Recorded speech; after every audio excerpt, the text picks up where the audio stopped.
بسم اللہ الرحمن الرحیم الحمد للہ رب العالمین والصلاة والسلام علی سید الانبیاء والمرسلین محمد وعلی آلہ واصحابہ اجمعین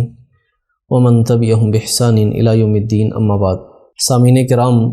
حضرت ابو امامہ رضی اللہ تعالیٰ عنہ روایت کرتے ہیں کہ ہم نبی علیہ الصلوۃ والسلام کی مجلس میں بیٹھے ہوئے تھے، ایک نوجوان آتا ہے اور آپ کی خدمت میں عرض کرتا ہے، یا رسول اللہ صلی اللہ علیہ وسلم، مجھے بدکاری کی، زنا کی اجازت دی جائے۔ تو صحابہ کرام رضوان اللہ علیہم اجمعین اس کی طرف متوجہ ہوتے ہیں اور روایت کے الفاظ ہیں فزجروہ، اسے ڈانٹنے لگتے ہیں۔ تو رسول اقدس صلی اللہ علیہ وسلم نے فرمایا کہ اس کو چھوڑ دو، اسے ذرا میرے قریب کر دو۔ تو نوجوان نبی علیہ الصلوۃ والسلام کے قریب آ کر بیٹھ جاتا ہے۔ تو نبی علیہ الصلوۃ والسلام نے چند ایک اس سے سوال کیے۔ پہلا سوال تو یہ کیا کہ یہ جو جذبات دیگر خواتین کے بارے میں آپ رکھتے ہیں، اتحبہ لامک، کیا یہی جذبات کسی اور کے ہوں اور ہوں تمہاری والدہ کے لیے، اسے پسند کرو گے؟ قال لا واللہ جعلنی اللہ فداک، نہیں اللہ کی قسم، اللہ رب العزت مجھے آپ پہ قربان کر دیں، قطعاً میں اس بات کو پسند نہیں کرتا۔ پھر آپ نے دوسرا سوال کیا، اتحبہ لاختک، کیا یہی جذبات کسی اور کے، اپنی بہن کے لیے پسند کرتا ہے؟ تو فوراً چونک جاتا ہے، کہنے لگا لا واللہ جعلنی اللہ فداک، نہیں اللہ کی قسم، اللہ رب العزت مجھے آپ کے اوپر قربان کر دیں، میں قطعاً ایسے کسی کے جذبات اپنی بہن کے بارے میں برداشت نہیں کروں گا۔ رسول اقدس صلی اللہ علیہ وسلم نے پھر تیسرا سوال کیا، اتحبہ لعمتک، کیا آپ یہی جذبات اپنی پھپھو کے لیے برداشت کر لیں گے؟ اس نے وہی جواب دیا۔ پھر آپ نے فرمایا کہ اتحبہ لخالتک، کیا اپنی خالہ کے لیے یہ جذبات تو قبول کرے گا؟ تو اس نے یہی جواب دیا، لا واللہ، نہیں اللہ کی قسم، جعلنی اللہ فداک، اللہ رب العزت مجھے آپ کے اوپر قربان کر دے۔ تو نبی علیہ الصلوۃ والسلام نے جب اس کو اس کے سوال کا پتہ چل گیا اور صحیح اس کی جو ڈائریکشن تھی اس کے سامنے واضح ہوگی، اور جسے کہتے ہیں کہ علاج بالمثل، نبی علیہ الصلوۃ والسلام نے اس کا علاج کر دیا۔ تو حضور نے اس کے سینے کے اوپر ہاتھ رکھ لیا۔ رکھنے کے بعد نبی علیہ الصلوۃ والسلام نے اس کو 3 دعائیں دی، اللہم طہر قلبہ، اللہم اغفر ذنبہ، اللہم حسن فرجہ، اللہ اس کے دل کو پاک اور صاف کر دے، اس کے گناہوں کو معاف فرما دے اور اس کی شرمگاہ کی حفاظت فرما۔ صحابہ عرض کرتے ہیں کہ ہم نے نبی علیہ الصلوۃ والسلام کے سمجھانے کے بعد اس نوجوان کو کسی غیر محرم کی طرف آنکھ اٹھاتے ہم نے نہیں دیکھا، گویا کہ صحابہ کرام رضوان اللہ علیہم اجمعین کی گواہی تھی۔ اس روایت کو حضرت امام احمد بن حنبل رحمۃ اللہ علیہ نے اپنی مسند میں روایت کی ہے۔ حضرات گرامی، آج کے دور میں نوجوان سب سے زیادہ اس دلدل میں پھنسا ہوا ہے، اپنے جذبات کے ہاتھوں مجبور ہے، اور یہ روایت مجھے اور آپ کو اور جو بھی فرد اس امت میں اصلاح کا کام کرنا چاہتا ہے، وہ والدین ہوں، وہ استاد ہو، وہ بڑا بھائی ہو، اس معاشرے کے بزرگ ہوں یا ممبر و محراب کے مالک ہوں، ان سب کو نبی علیہ الصلوۃ والسلام کے اس واقعے سے سبق حاصل کرتے ہوئے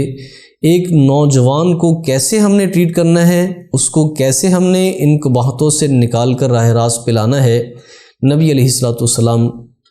نے اس واقعے کے اندر جو نوجوان سے آپ نے گفتگو کی، میرے اور آپ کے لیے اس کے اندر بہت سارے اسباق ہیں اور رہنما اصول ہیں۔ نمبر 1، معاشرے کے بڑوں کو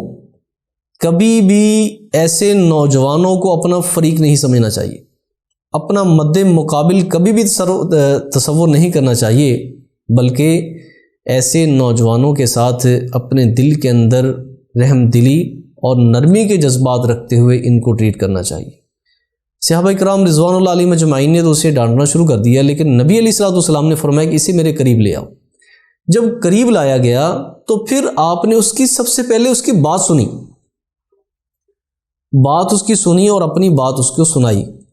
اس سے پہلا سبق یہ ملتا ہے کہ ہمیں اپنے دل کے اندر نرمی، رحم دلی اور رفق کے جذبات ہمیں رکھنے ہوں گے۔ حضرات گرامی، اگر میں یہ بات کہوں کہ اس معاشرے میں جناب بے رحروی کو بڑھانے میں اور اس کو پھیلانے میں جہاں پر دیگر اور بیرونی ذرائع جو نا وہ موجود ہیں ان کا اس میں عمل دخل ہے، اس میں ہمارے رویوں کا بھی بہت بڑا عمل دخل ہے کہ ہم نے نوجوانوں کو ان کے حال پر چھوڑ دیے، معاشرے کے رحم و کرم پر چھوڑ دیے، سوشل میڈیا کے ہاتھ میں ہم دے کر ہم نے ان کے لیے اپنے دروازے بند کر دیے،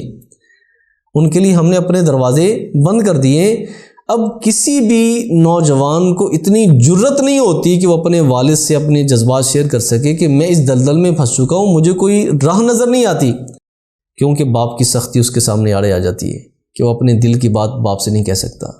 ماں سے بات کرے تو ایک طوفان کھڑا ہو جائے، اپنے معاشرے میں اپنے عزیز و اقارب میں کسی کے سامنے اپنے جذبات کو رکھے تو بات کا بتنگڑ بنا کر معاشرے کے اندر اس کو بے عزت کر دیا جاتا ہے۔ اور ایسے میں جو ممبر و محراب کے مالک ہیں ان کے ترش مزاجی نے اور ان کے سخت رویوں نے اور ان کی فتوی بازی نے کیا کر دی ہے، نوجوان کو مسجد سے بھی دور کر دی ہے، والدین سے بھی دور کر دیا ہے، معاشرے کے بزرگوں سے بھی دور کر دیا ہے۔ اور اس میں سب سے بڑا عمل دخل جو ہے ہمارے رویوں کا ہے کہ ہم نے ان نوجوانوں کے لیے اپنے دل کے اندر وہ جذبات نہیں رکھے، ان کے ساتھ وہ فرینڈلی ماحول ہم نے کریٹ نہیں کیا کہ یہ لوگ ہمارے پاس آ کر اپنے مسائل رکھ سکیں اور اپنے دل کی باتیں ہم سے شیئر کر سکیں اور ہم سے رہنمائی لے سکیں۔ اس لیے نبی علیہ الصلوۃ والسلام نے کیا فرمایا کہ جب رفق یعنی نرمی کسی چیز میں آ جاتی ہے اللہ رب العزت اس کو چار چاند لگا دیتے ہیں، اور جب کسی چیز سے نرمی کو نکال لیا جاتا ہے تو پھر وہ چیز عیبدار بن جاتی ہے۔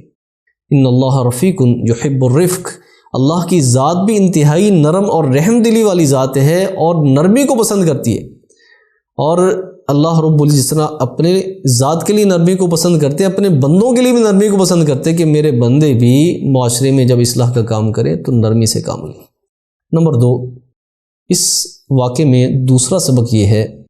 کہ العلاج بالافہام والتفہیم، کہ جب ہم کسی کی بات سننے کی سکت ہم رکھیں گے، اس کی بات پہلے سنیں گے اور پھر اس کے بعد جو ہے نا اس کے اپنی بات اسے سنائیں گے، پہلے نمبر پر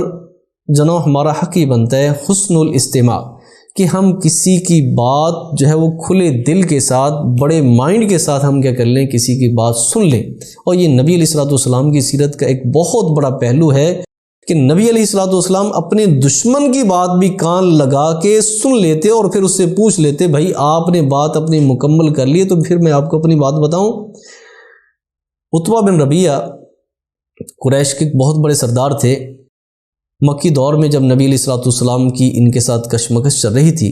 تو اس نے اپنے سرداروں سے کہا کہ میں محمد سے بات کرتا ہوں صلی اللہ علیہ وسلم۔ تو اس نے آ کر نبی علیہ الصلوۃ والسلام سے بات کی اور آپ کے سامنے انہوں نے وہ سارے آپشن رکھے کہ اگر آپ جو نا سرداری چاہتے ہیں ہم آپ کو سرداری دے دیتے ہیں، اگر آپ مال و دولت چاہتے ہیں ہم آپ کو مال و دولت دے دیتے ہیں، اگر قریش کی سرداری چاہتے ہیں ہم قریش کی سرداری دے دیتے ہیں، اگر آپ بادشاہ بننا چاہتے ہیں ہم آپ کو بادشاہ بنا دیتے ہیں، اور اگر آپ کسی خاتون سے نکاح کرنا چاہتے ہیں ہم آپ کے لیے اس کا بندوبست کر دیتے ہیں، اور اگر آپ جو ہے آپ کے اوپر کچھ سحر یعنی جادو ہو چکا ہے تو ہم اس کا کیا کر دیتے ہیں، علاج کروا دیتے ہیں۔ تو نبی علیہ الصلوۃ والسلام نے الفاظ کہے کہ افرغت یا ابا ولید، اے ابو ولید آپ اپنی بات سے فارغ ہو گئے، یعنی آپ نے عتبہ بن ربیعہ کی بات بڑے خوبصورت انداز میں سنی، بڑے کھلے دل کے ساتھ سنی۔ تو پہلے نمبر پر ہمارے اندر یہ جذبات ہونے چاہیے کہ ہم ایسے لوگوں کی بات کھلے دل سے سنیں اور اپنائیت کے جذبات سے سنیں، اور پھر رحم دلی کے جذبات سے سنتے ہوئے پھر بعد میں ان کو کیا کریں، ان کی رہنمائی کریں۔ تو نبی علیہ الصلوۃ والسلام نے سب سے پہلے اس کا سوال سنا، اس نوجوان کا جس نے جناب بدکاری کی اجازت چاہی، آپ نے اس کی بات سنی، سننے کے بعد العلاج بالافہام والتفہیم، کہ جو اس کا اصل مسئلہ ہے اس کو سمجھا دیا، اور یہ بات سمجھائی کہ دنیا کے اندر جو کامن رشتے ہیں وہ 4 رشتے۔ نمبر 1، خاتون وہ کسی کی ماں ہو سکتی ہے، کسی کی بہن ہو سکتی ہے، کسی کی خالہ اور کسی کی پھوپھو ہو سکتی ہے، یہ یعنی وہ رشتے ہیں جن کے لیے انسان جذباتی ہوتا ہے، جن کے لیے انسان جذباتی ہو جاتا ہے۔ نبی علیہ الصلوۃ والسلام نے ان 4 رشتوں کا آپ نے اس کے سامنے ذکر کیا اور فرمایا کہ یہ 4 رشتے ہر ایک آدمی کو اپنے لیے انتہائی محترم ہوتے ہیں، اور اس کے بارے میں اگر کوئی برا ارادہ کو رکھتا ہے شخص تو انسان اس کے برے ارادے کو اپنے لیے کبھی برداشت نہیں کرتا ان 4 رشتوں کے لیے۔ اور فرمایا لیکن فرق یہ ہے کہ لوگ اپنے رشتوں کے لیے تو جذبات احترام کے رکھتے ہیں، لیکن دوسروں کے لیے احترام کے جذبات نہیں رکھتے۔ تو جب حضور نے یہ ان کو بات سمجھا دی، جسے کہا جاتا ہے نا کہ اگر کسی چیز کا زہر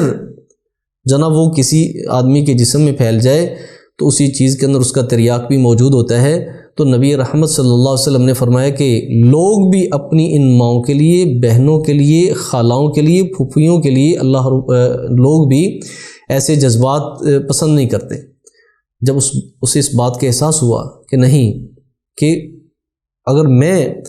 اپنے ان رشتوں کے لیے کیا ہوں اتنا پریشان ہو جاتا ہوں کہ میرے غیرت جاگ اٹھتی ہے، تو لوگوں کی بھی غیرت موجود ہے۔ تو اسلام ایک ایسا دین ہے جس نے ہر ایک رشتہ انسانوں کے لیے محترم بنا دیا ہے۔ تو جب نبی علیہ الصلوۃ والسلام نے اسے یہ بات سمجھا دی، پھر آخر میں تیسرا کام جو ہم نے کرنا ہے اس نوجوان کے ساتھ، اسے دعائیں دینی۔ ہم پہلے نمبر پر بہت ڈانٹتے ہیں، اور اتنا ڈانٹ دیتے ہیں کہ وہ نوجوان دوسری دفعہ ہمارے پاس آتا ہی نہیں۔ نبی علیہ الصلوۃ والسلام نے اپنے دل میں محبت کے جذبات رکھے، پھر علاج بالافہام و تفہیم، یعنی افہام و تفہیم کے ساتھ اس کو بات سمجھائی، اور آخر میں اسے دعا دی۔ دعا یہ دی کہ اللہ اس کے دل کو پاک کر دے، اس کے گناہوں کو معاف فرما دے، اور اس کی شرمگاہ کی یعنی اس کی عزت کی حفاظت فرما۔ تو حضرات گرامی صحابہ کرام رضوان اللہ علیہ مجمعین نے اس بات کی گواہی دی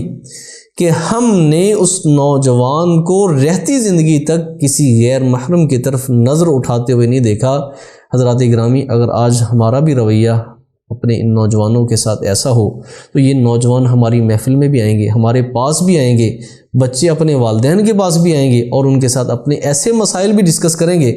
اگر ہم نبی علیہ الصلوۃ والسلام کی زندگی کو دیکھتے ہیں تو صحابہ کرام رضوان اللہ علیہ مجمعین کا نبی علیہ الصلوۃ والسلام کے ساتھ ایک ایسا ماحول تھا جسے ہم فرینڈلی ماحول کہتے ہیں،